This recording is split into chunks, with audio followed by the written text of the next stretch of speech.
foli ni kanu lase an lamɛnbagaw bɛɛ lajɛlen ma minnu bɛɛ sɔgɔlen don an ka kunnafoni siraw la nin waati ninnu na k'a fɔ aw ɲɛna nin ye malikura kunnafoni kɛnɛw sigilen ye an ka kunnafoniw kumabaw bi tɛnɛ in na juin kalo tile 3 sanba 2024 na filɛ nin ye ninnu ye.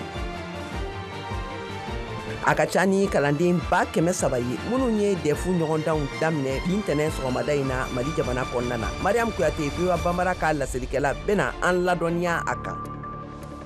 Sanakɔrɔba taw kɔfɛ Mali furancɛ fanga ɲɛmɔgɔ Colonel Assimi Goïta ye énergie solaire sigiyɔrɔ filanan wɛrɛ jɔli biriki fɔlɔ bila Cagadugu min bɛna courant mégawati 100 ɲɔgɔnna di ka fara kɔrɔlen kan.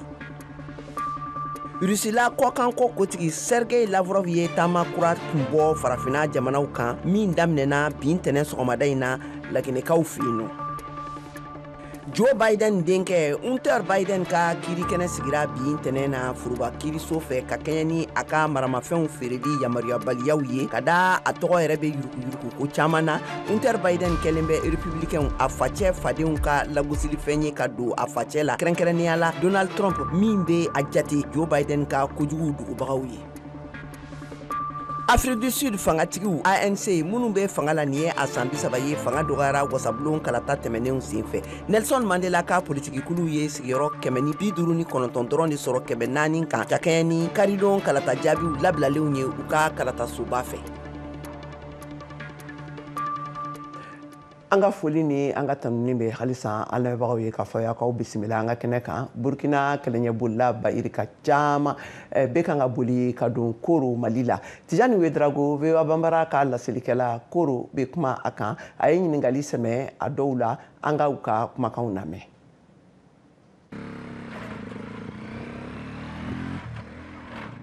Ka fɔla fariya tigilamaw de kɛmɛ ka bagabagali kɛ ka ɲɛsin Burkina Faso dugu caman ma.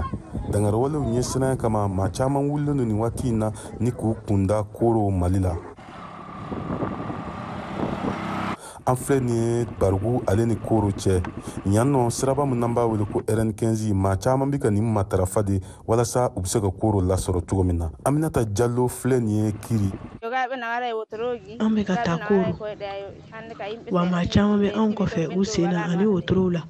Ne tɛ maa si dɔn dugu kɔnɔ nka an bɛ taa dugu kɔnɔ ka dumuni ɲini an n'an ka denmisɛnw. Sen fali wotoro walima moto ni sen 3 maa caman de kɛmɛ k'o kɛ fɛɛrɛw ye walasa u bɛ se ka boli dangarwalew ɲɛ. N ye kasara sɔrɔ dugutaga sen fɛ n sen yɛrɛ karila n bɛ ni lakɔliso in kɔnɔ yan fo sisan n ma dɛmɛ sɔrɔ.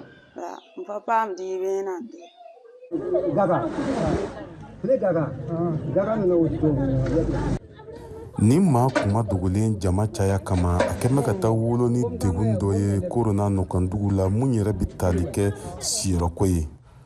Fanta Wedrago bɔra Bidu Burkina Faso a filɛ nin ye Koro walidu dɔw kɔnɔna na a sera ka na ni bɔrɛ 2 mun ye a sigilen b'o kan a ka saki kɔni b'a kɔfɛ a b'an ka ɲininkaliw jaabi. An sɛgɛnna kosɛbɛ yanni an bɛ se Koro.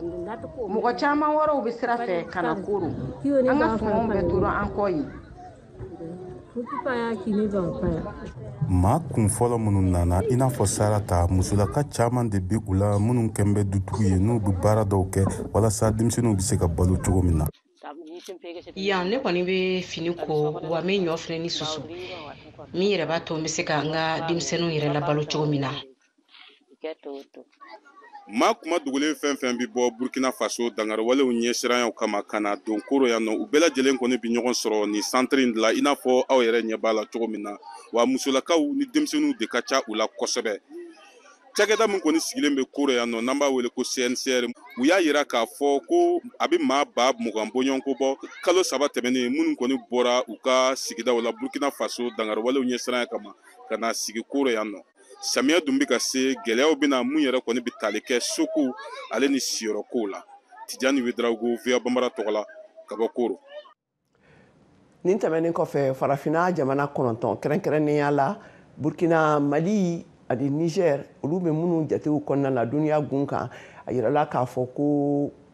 fɛn min ye kɛlɛɲɛbolaw ka ladonni cogoyaw ye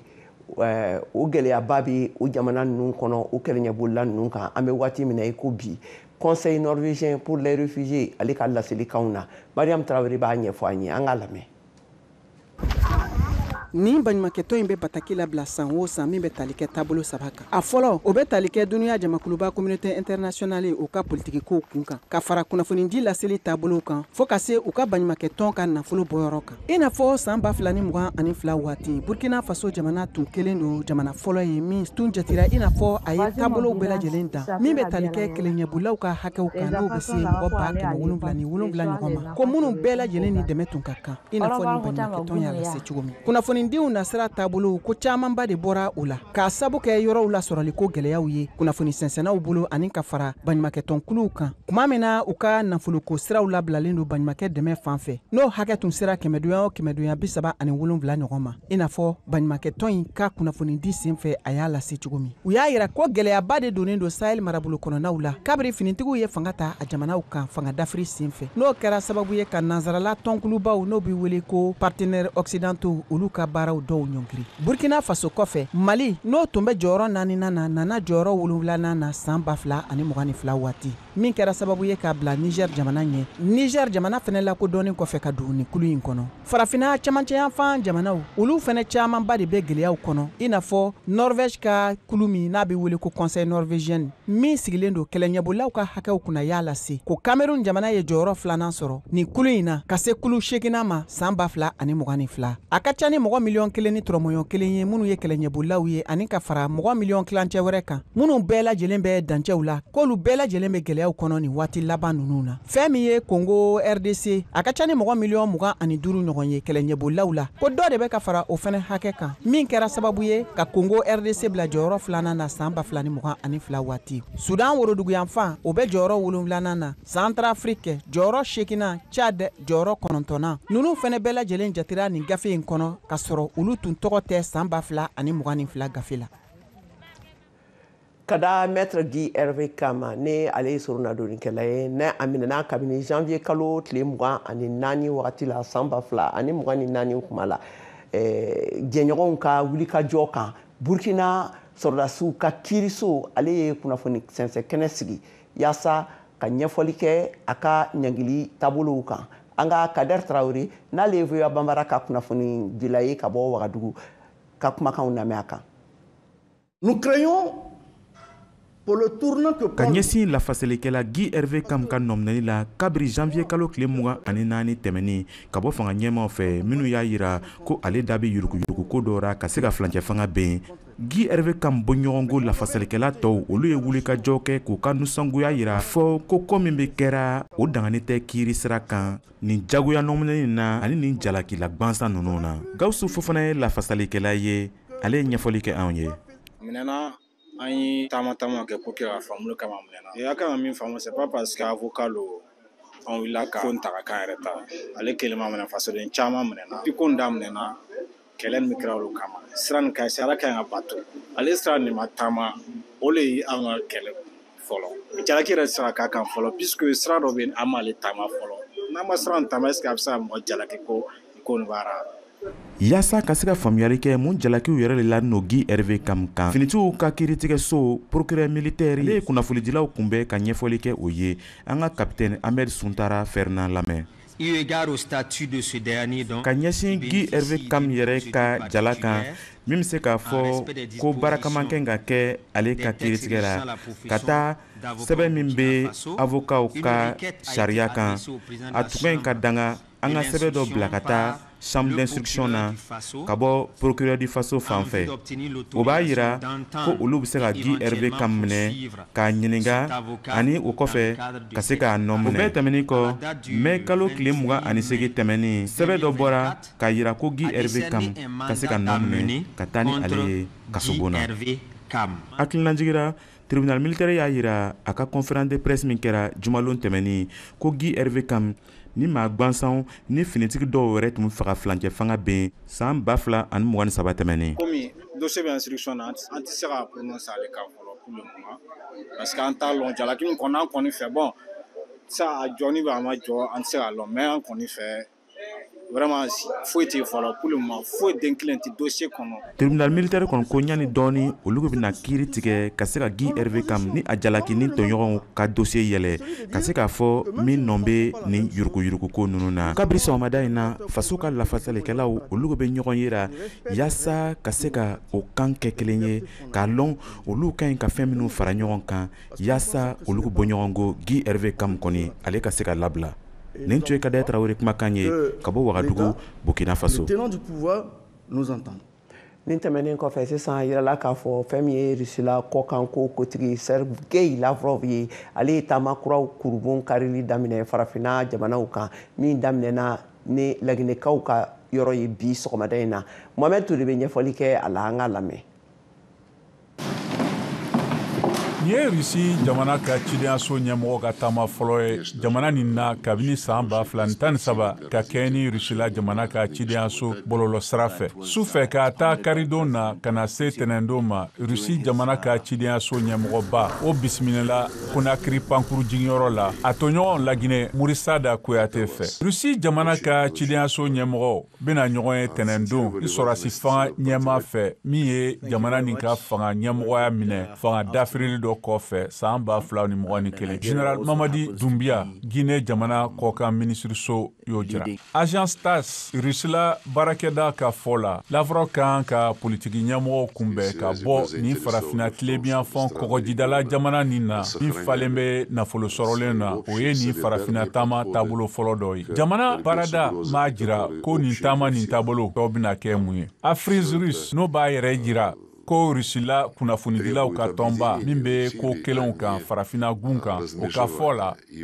Lavrov fana bɛna kɛ Tchad jamana na arabadon cidenya jɛkulu ɲɛmɔgɔya la o barokun kelen nin fana bɛ jɔyɔrɔ dɔ kɔfɔ min bɛ se ka kɛ Burkina Faso ka sɔrɔ a ma dɔn fɔ san laban ninnu na Rusila ye a jɔyɔrɔ barika bonya farafina gun kan. Vladimir Poutine ye farafina ɲɛmaaw wele ka na ɲɔgɔnye dɔ la min kɛra Saint Petersburg la juillet kalo o san 2023 la. Farafina jamana kɔkanko minisuru ka lajɛ dɔ bolodara ka kɛ Lavrov lamini na ɲina Rusi jamana na Sotchi dugu min bɛ kɔgɔji fiman kan nka a don kelen nata ma boloda fɔlɔ. Halisa ka tɛmɛ n'an ka kunnafoni ye an bɛ taa farafina worodugu yan fanfɛla la n'o ye Afrique du Sud jamana ye u ka fangatigiw ANC n'o politikikulu minnu bɛ fanga la nin ye a san 30 ye fanga dɔgɔyara kosɛbɛ wasabulon kalata tɛmɛnen ninnu senfɛ. Nelson Mandela ka patri politikikulu ale ye sigiyɔrɔ 159 dɔrɔn de sɔrɔ 400 kan ka kɛɲɛ ni karidon kalataw jaabiw labilaliw ye kalata labɛnsoba fɛ. Alliance démocratique DA n'o ye fanga garada kulu ye ale ye wasaden 87 sɔrɔ. Ayiwa Jacob Zuma o ka politiki kulu n'a bɛ wele politiki kulu kura n'u b'a wele ko MK ale ta kɛra 49 ye. O jate ninnu ye jɔyɔrɔ sabanan di Jacob Zuma ka politiki kulu ma. Ayiwa kunnafoniw ye a yira k'a fɔ awa k'u ka politiki kulu ma sɔn ka taa nin jaabi ninnu di yɔrɔ kɛnɛ kan. Sisan an bɛ a laseli kɛ aw ye k'a fɔ a ka to an ka nɛgɛw kan an bɛna an tulo kɛrɛmu bɔ ka segin ka na sisan ka kunnafoni tɔ minnu b'an bolo ka olu laseliw kɛ aw ye. A k'an bɛn dɔɔnin.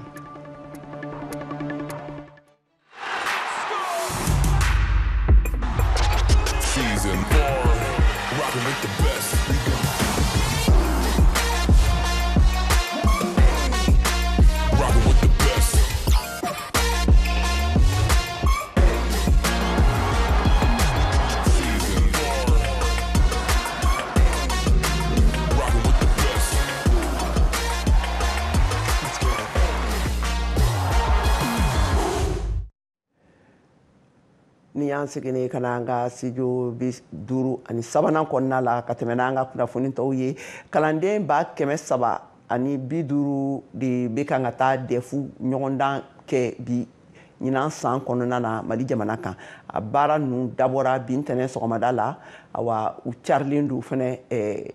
kalan centre u b'a fɔ yɔrɔ minnu ma ko u ka kalankɛsow o 2000 ɲɔgɔnna ani 100 olu kɔnɔna la Mali fantan 4 bɛɛ lajɛlen fɛ. Mariam Kuyate VOA Bambara ka lasilikɛla taara centre Aminata Diop la yaasa ka se ka kunnafoni dɔw sɔrɔ a kan. An ka a lamɛn. Ka sanga bi ntɛnɛ mekalo o tile 3 san 2024 min ye defu kimeli baaraw ye olu kɔni daminɛna Mali jamana kɔnɔ. O siratigɛ la an y'an senfa ka se lakɔliso min na o de ye centre Aminata Diop ye. Lakɔliso min yɛrɛ tengune de Bamakɔ sigida 4nan kɔnɔna na yaasa ka se ka faamuyali sɔrɔ defu o bɛ bolo jumɛn kan lakɔlidenw bolo ɲina. Sahamalatan histoire géographie de gɛlɛyara ma dɔɔni. Histoire on jara rédaction fɛnɛ o fɛnɛ sujet olu fɛnɛ nɔgɔyara an y'olu ye classe kɔnɔ ka tɛmɛ surveillance a ma nɔgɔn dɛ a ma nɔgɔn o de ka fisa kɛ o de ka ɲi surveillance maître fɛnɛ b'u k'u jɔ u jɔyɔrɔ la o de fɛnɛ ka ɲi sɔgɔma n'a ye rédaction kɔni a fusayara o sujet bolila mun kan sujet bolila premier sujet o ye la désertification o bolo kan deuxième sujet o bɛnna k'i bɛ fɛ ka baara dɔ kɛ k'i n'a fɔ i fa tɛ fɛ o kɛ k'i ka tubabu ka baara dabɔ fɛnkɛ sujet 3 o bɛnna ko n'a sɔrɔ vagabond b'aw ka sigida la o sujet 3 na e ye jumɛn ta ne ye 3e sujet de ta mun y'a to y'o ta parce que vagabond ka ca sigida la kojugu o bɛ mɔgɔ I b'o mɔgɔ combiner i b'o mɔgɔ ka moto minɛ o bɛ mobile minɛ o bɛ wari minɛ o de kama ne fana sujet ko kan ayiwa i dalen b'a la kɔni a ko a bɛ sira sɔrɔ awɔ a bɛ sira sɔrɔ an ye leçon kɔni ta surveillance gɛlɛyara dɛ ka gɛlɛya cogo di surveillance jara yɛrɛ de hali i kun tɛ se k'i kɔsi o tuma kɔsili ko tun b'aw kɔnɔ a kun t'a kɔnɔ dɛ ani ye leçon ta ka ban i hakili tɛ jigin o la ok mais sujet jumɛn de gɛlɛyalen yɛrɛ bolo dɔɔni sɔgɔma kabini dugu jɛla o ye histoire joué mun de y'a to o gɛlɛyara a bɔra parti dɔw kan ne hakili ma to parti dɔw la quoi donc a bɔra olu parti dɔw kan ne ma se k'a bɛrɛ fɔ a la defo kimili lakɔrɔsilibaga ɲɛmaabaw olu kɔni y'a sɛbɛntiya k'a fɔ ko baaraw k'olu kɔni daminɛna a waati la baara daminɛna 8 heures waati nɛgɛ kaɲɛ 8 waati a daminɛna ni épreuve mun ye rédaction an tilal'o la sa an ye épreuve filanan daminɛ n'o ye histoire jouée o daminɛna 10h30 ne b'a a fɔ écoledenw ye u k'u cɛsiri puisque defu ye fɛn mun ye a man gɛlɛ u bɛ mun kɛ classe kɔnɔ ne bɛ se k'a fɔ o de ka gɛlɛn ni u bɛ mun kɛ fɛngɛ la defu yɛrɛ la donc ni denmisɛnninw u ye leçon minnu ta n'u ɲɛsin baara ma depuis le premier jour vraiment de la rentrée moi je pense que nin sujet minnu dira il sera à mesure vraiment k'u traiter ani n dalen b'a la k'a fɔ résultat ɲuman bɛna sɔrɔ lakɔliden 300 kɔ olu de bɛ defu kimeliw la ɲina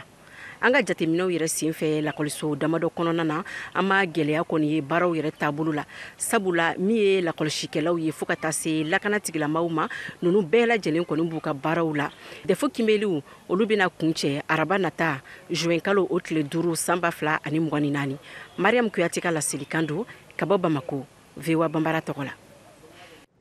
Sanakɔrɔba ta kɔfɛ Mali furancɛ fanga ɲɛmɔgɔ Colonel Assimi Goïta ye énergie solaire sigiyɔrɔ filanan wɛrɛ jɔli biriki fɔlɔ bila Cakadugu kaw fɛ yen nɔ nin bɛna courant mégawati 100 ɲɔgɔnna de di ka fara kɔrɔlenw kan Mohamed Danyogo ale bɛ a ɲɛfɔ an ye an ka lamɛn Sibiri tɛmɛnen camancɛ fanga ɲamaba n'o ye Colonel Assimi Goïta ye ani a nɔfɛ jama o y'u senfa ka taa Selenge mara la kɛrɛnkɛrɛnnenya Cakadugu ka taa mun ye yen centrale solaire ye ka taa o baaraw o kolonbokari o centrale solaire yɛrɛ o ye jumɛn ye o de ye kɛnɛ ye kɛnɛ mun na panow bɛ kɛ yen tile min n'a bɛ na jamana kɔnɔ o ka kɛ sababu ye ka se ka courant ka o di jamanadenw ma o la sa nin yɔrɔ kɛrɛnkɛrɛnnen ye ale na courant hakɛ min di a bɛ fɔ o de ma ko 100 mégawatts o sani o cɛ sa i ka dɔn ka fɔ safo nin baara kelen o ɲɔgɔn o kɛra yen wa sani o fana cɛ mɛ kalo tile 24 tɛmɛnen Sanakɔrɔba nin baara kelen kolonbokari la wa o kɔni na courant min di o de ye 200 mégawatts kun jumɛn de la dɔgɔkun kelen kɔnɔ camancɛ fanga ɲɛmaaw a n'a ka jama u ye nin baaraw u bɛɛ kolonbokari an ka Colonel Assimi Goïta a lamɛn o kan jamanadenw ka laɲini ye min ye k'u ka fɛɛrɛbɔ sabati o de kunna o kun kɔnɔna an bɛ ka se ka degun bɛ jamanadenw kan n'o bin n'o kuranko degun ye ni an wuli ka jɔ ko la jamana ɲɛmɔgɔ wuli ka jɔ ko la ni y'a tile damadɔni ye n'o nana wolo centrale solaire saba jɔli la dɔgɔkun kelen kɔnɔna la o bɛɛ ye ka jamanadenw ka fɛɛrɛ bɔ an'u ka musakaw bɛ sɔrɔ cogo min na k'o la sabati o kɛra jɛɲɔgɔnya kɔnɔ jɛɲɔgɔnya mun n'ani an turu irisilakaw y'o kɛ chinois y'o kɛ ani Émirats arabes. An b'a yira k'a fɔ kuranko gɛlɛya o kɔni o kɛlen don ka malidenw sɛgɛn kosɛbɛ a bɛ san kelen ɲɔgɔnna bɔ bi mun ye kuranko ye ale ma se ka basigi o la sa cɛmancɛ fanga ɲama a ma ɲina maliyɛnw ka degun kɔ a ye foli kɛ ka ɲɛsin u ma wa k'a yir'u la k'a fɔ u bɛ baara o baara la sisan ni wagati in na o kun tɛ dɔwɛrɛ ye o de ye walasa ka se ka Mali kuranko ka sigi sen kan ani ka malidenw ka olu lafiya. Colonel Assimi Goïta. Hali bi k'a fɔ maliyɛnw ɲɛna k'u fo dante foli mun na u ka cɛsiri u ka faso kanu u ka faso dɛmɛ k'a f'u na fana an ka wuli ka jɔ an tɛ sɛgɛn jamanadenw ka laɲini sabatili la n'u ka hɛrɛ bɛ kulu sanfɛ an bɛ yɛlɛ kulu sanfɛ ka taa hɛrɛ n'a bɛ ji kɔnɔ an bɛ don ji kɔnɔ ka taa u ka hɛrɛ ɲini mun b'a to bɛɛ sago bɛ sɔrɔ jamana ko in na cogo min na ka foli don hali bi jamanadenw bɛɛ lajɛlen ala ka jamanadenw kanbɛn ala ka jamana basigi. Colonel Assimi Goïta a yira k'a fɔ ko nin yɔrɔ saba minnu baaraw kolonbo karilen filɛ nin ye ko nin ye ko daminɛ de wa don n'a nataw la ni ɲɔgɔnna wɛrɛw olu na sigi Mali fan wɛrɛw fɛ. Mohamed Daɲo ko VOA Bambara tɔgɔ la ka bɔ Bamako. Joe Biden denkɛ Hunter Biden ka kiirikɛnɛ sigira bi ntɛnɛ in na foroba kiiriso dɔ fɛ ka kɛɲɛ ni a ka maramafɛnw feereli yamaruyabaliyaw ye ka da a tɔgɔ bɛ yurukuyuruku ko caman na Hunter Biden kɛlen bɛ républicainw a facɛ fadenw ka lagosilifɛn ye ka ɲɛsin a facɛ ma kɛrɛnkɛrɛnnenya la Donald Trump min ye a jate k'a fɔ ko Joe Biden ka kojugu bɛɛ datugulila don kiiri nin kɛnɛ nin sigilen bɛ ka kɛ tile damadɔ dɔrɔn kiiri kɛnɛsigi in bɛ ka kɛ tile damadɔ dɔrɔn Donald Trump ale ka ɲangiliw kɔfɛ New York kiiriso dɔ fɛ Hunter Biden ne a si bɛ san 54 kasabi ɲɔgɔnna la jalakilen don k'a fɔ ko a ye nkalonw tigɛ ka sɔrɔ ka yaasa a ka se ka maramafɛn dɔ san ka bila a yɛrɛ kun min lawaleyara san 2018 waati ninnu na nka a tilala ka jɔ a la k'a fɔ ko a bɛ kiribifɛnw ta. Ka tɛmɛ ni halisa an ka kunnafoniw ye Mali an ka ntolantan kulu Stade Malien ale ye a ka Coupe du Mali gagné sɔrɔ ka kɛ a champion ye Saka Traoré bɛ a ɲɛfɔ an ye an ka lamɛn.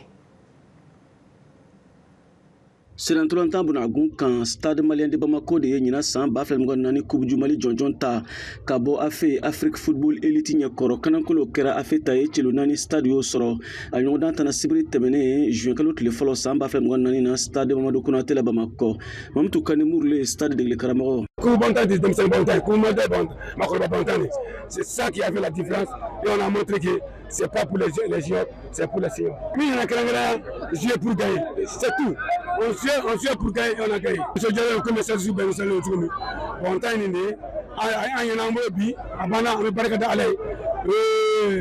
Ce qui est sûr, Amando Fana. Mais je pense que dans nous ils ont compris que le bon temps est joué. La coupe c'est pour les seniors, c'est pas pour les coupe seniors de nous. Les seniors ils jouent bien, ils ont très bien joué. Mais les seniors ne doivent pas remporter une coupe du Mali. Ça c'est pas possible. C'est les seniors qui doivent remporter. On a remporté. Je suis très fier.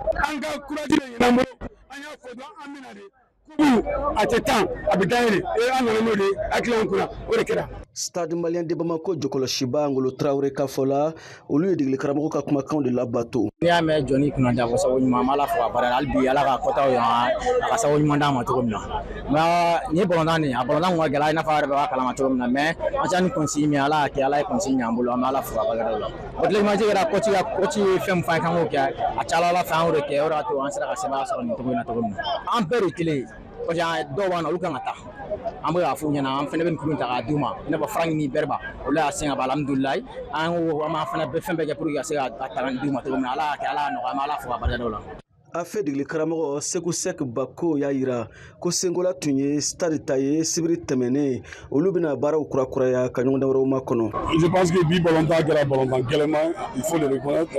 stade a yira an na k'a fɔ ko expérience b'u la ko balontan tɛ se ka taa expérience kɔ compétition ba match ba i bɛ fɛ ka ɲɛtaga sɔrɔ a la il va falloir que i k'a caman jouer Malheureusement, ce n'est pas le cas, ça n'a pas été le cas chez nous. Parce qu'en un jour où nous sommes forts, la compétition joue à ce niveau. Et c'est pendant ça, là, la plupart des joueurs ils ont joué beaucoup de matchs. Mais je pense qu'au-delà de ça, on ne va pas dire que la vie s'arrête là. On peut continuer à baraquer pour bien amasser comme nous sommes sans vraiment. Ɲina san 2024 Coupe du Mali jɔnjɔnw bɛna stade malien de Bamako ka jɔnjɔn dafa 23 la Coupe du Mali kunda ka stade bila club bɛ sanfɛ VOA Bambara tɔgɔ la Bamako Siaka Traoré kala seli don. Ni tɛmɛnen kɔfɛ sisan ka foli kɛ a fɔ stade malien ye ko bravo ka championnat la awa ka tɛmɛ ni kunnafoni ye l'Amérique jamanakuntigi cɛbɔ fila ninnu bɛɛ olu y'a sɛbɛntiya k'a fɔ ko l'Amérique jamana mago bɛ a la de ko ka armée kɔgɔlenba de sɔrɔ waati min na Joe Biden b'a la ka sɛbɛntiya k'a fɔ ko l'Amérique armée ka ɲi Donald Trump ale bɛ k'an ka lagosili kɛ ka ɲɛsin a ma ko Joe Biden u ye l'Amérique armée lagosi Scott Stern n'ale ye VOA Bambara ka lasilikɛla ye ale ka sɛgɛsɛgɛliw bɔra a kuma kan a mana bɛ bɔ an ye Modibo Dambele fɛ an ka a lamɛn. Jamana ɲɛmɔgɔ Joe Biden ye laseli kɛ sibiridon ka sɛrɛdasu kalanso olu kalandenw minnu tilala kalan na Ameriki yan ko Ameriki kun ma deli ka ni ɲɔgɔnna ɲini a ka sɛrɛdasiw fɛ ni o ye ka fɛn caman kɛ yɔrɔ caman na wagati kelen na. Ni wagati yɛrɛ la Ameriki sardasiw bɛɛ Ukraine dusukuma fasojama kɔkɔrɔma don u ka kɛlɛ la kanabilali nɔfɛ an ka sardasiw bɛ baara kɛ tile kurukara bɛɛ kɔnɔna la yasa marifakisɛw ani maramafɛnw olu ka se ka taa dugumasira jikansira ani pankunu sira fɛ. Ameriki jamana ka sanfɛ sardasiw a ye balo kerenin ka bɔ sanfɛ kana duguma o daminɛ ka balo ba yirika caman de fili ka bin Gaza jamakulu ma faso jama ma ka da dankarili laban min bɔra Iran fanfɛla la ka ɲɛsin bani Israɛla ma an ye an terilakaw fara ɲɔgɔn kan arabudugu fɛnɛ b'o la yaasa ka se ka nin dankarili k'a kɔn ka segi. Donald Trump ale ko Joe Biden ko a bɛ kan ka Ameriki sardasulakaw bila ka taa waleya kɔnɔ mun waleya ka jugu kosɛbɛ kosɛbɛ. An ka jamana lamɔlɔyara kojugu wa jamana ɲɛmɔgɔ min b'an bolo yurugu jamana ɲɛmɔgɔ don ani a koronen don Joe Biden o de bɛ kan k'an lase guerre mondiale sabanan ma wa o de bɛ sen na sisan. Donald Trump ko k'a man ka sɔn ka farati ka kɛlɛ kɛ ni Russie la ye walima Chinois jamana a ka fanga ɲini jabaranin dɔ a ye layidu ta ko Ameriki sardasiw ko u bɛna bila kɛnɛmako ci la mun bɛ Ameriki ka nafa bila sanfɛla la fɔlɔ. B'a ɲini farajɛ jamanaw fɛ an ye wari mun don u ka minɛnw bilali la ka taa Ukraine u k'a sara an ye k'an ka kɛ sisan nka Joe Biden ale ka fɛgɛ wa a tɛ bonyali kɛ yasa ka o wari in kani. Biden a ko Ameriki sardasiw k'u bɛ tɛgɛ di ɲɔgɔnma baaraw ko k'olu koloma gɛlɛya ani ka u fanga sinsin poropuruli ani bagabagali kan. An ka danbew olu lafasali k'an kɔda tunturulakaw la ka bɛn makaran ani ka kanabilali o fɛnɛ makaran ani dayɛlɛli an ka finitigilakaw kosɔn an bɛ waleya kɛ Ameriki bɛ se ka mun kɛ i n'a fɔ faso jamakulu ani ale de ye sebaga ba jamana ye duniya kɔnɔ ale de ye bɛɛjɛ fanga o jamana ba fɔlɔ ye duniya kɔnɔ. Ameriki jamana ka sardasiw ka minisiriso ye laseli kɛ ko sardasiw ka duguma sardasiw cɛta ani jikan sardasiw ani sanfɛ sardasiw san 2023 la ko a ka laɲiniw ma se ka sabati ni sardasiw cɛta mɔgɔ 40,000 ye. Donald Trump ale ko ka da kan mɔgɔ caman u tɛ fɛ ka taa Ameriki sardasiya la a bɛ mun wele k'a fɔ ko guerre kɛli o politiki ani ka saniyali kɛ politiki sanfɛla la ka bɔ Joe Biden yɔrɔ la k'o de kama nin waleya bɛ sen na. N bɛ sɛnɛ kolo gɛlɛya ani an ka danbew k'o lasegi Ameriki finitigilakaw ma wa marxisme hakilila o tɛna yamariya communisme o fɛnɛ tɛna yamariya wa an b'an mabɔ fanga kɛkojuguya fɛrɛ hakilila bɛɛ la fascisme. Ye ɲɛfɔli kɛ ko n'i y'a ye cɛta a jiginna ko kun caman de b'a la ko a dɔ ye o ye sɔrɔ kɔgɔbaliya ko o b'a to kun caman bɛ funankɛninw bolo ani u b'u u kɔlɔsi jamana ka cakɛda baarakɛyɔrɔw la kɛrɛnkɛrɛnla denmisɛnninlakaw minnu bangena san 1970 ka na san 2012 wagati la. Ayiwa ni bɛna dansigi kɛ an ka kunnafoniw na